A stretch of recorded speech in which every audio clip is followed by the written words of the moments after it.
Hello friends, कैसे हो आप सब। फ्रेंड्स, आज हम लोग जानेंगे व्याकरण किसे कहते हैं। आज हम लोग जानेंगे व्याकरण किसे कहते हैं। तो चलिए शुरू करते हैं। क्वेश्चन हमने लिख दिया है, व्याकरण किसे कहते हैं। तो चलिए इसका उत्तर जानने का प्रयास करते हैं। इसका उत्तर हो जाएगा, क्वेश्चन हो गया अगर आपका, व्याकरण किसे कहते हैं। उत्तर हो जाएगा, व्याकरण उस शास्त्र को कहते हैं, ध्यान दीजिएगा, व्याकरण उस शास्त्र को कहते हैं, शास्त्र को कहते हैं,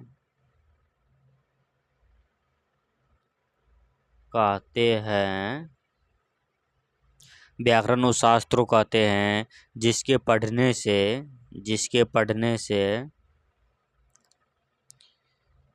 जिसके पढ़ने से, जिसके पढ़ने से मनुष्य शब्दों की व्युत्पत्ति, मनुष्य मनुष्य शब्दों की उत्पत्ति, मनुष्य शब्दों की व्युत्पत्ति शुद्ध शुद्ध लिखना और बोलना, ध्यान देंगे, शुद्ध शुद्ध लिखना और बोलना,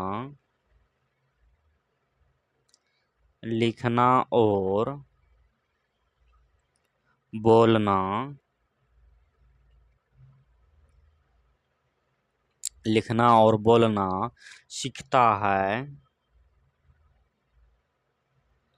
सीखता है, उसे उसे ही व्याकरण कहा जाता है, उसे ही व्याकरण, उसे ही व्याकरण कहा जाता है।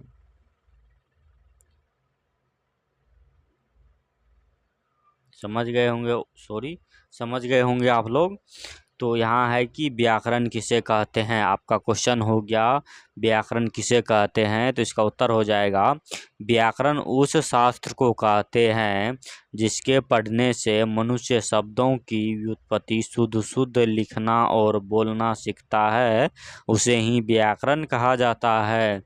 तो एक बार फिर से हम समझाते हैं कि व्याकरण उस शास्त्र को कहते हैं, व्याकरण उस शास्त्र को कहते हैं, मतलब जिस किताब को हमें पढ़ने से शुद्ध शुद्ध लिखना और बोलना आ जाए, जिस किताब को पढ़ने से शुद्ध शुद्ध लिखना और बोलना आ जाए, उसे ही हम व्याकरण कहते हैं। व्याकरण उस शास्त्र को कहते हैं जिसके पढ़ने से मनुष्य शब्दों की व्युत्पत्ति शुद्ध शुद्ध लिखना और बोलना सीखता है। अगर व्याकरण पढ़ता है तो व्यक्ति शुद्ध शुद्ध लिखना और बोलना सीख जाता है, तो उसे ही व्याकरण कहते हैं। तो एक छोटा सा वीडियो था, तो आप लोग जो है इसको याद कर लीजिएगा। धन्यवाद।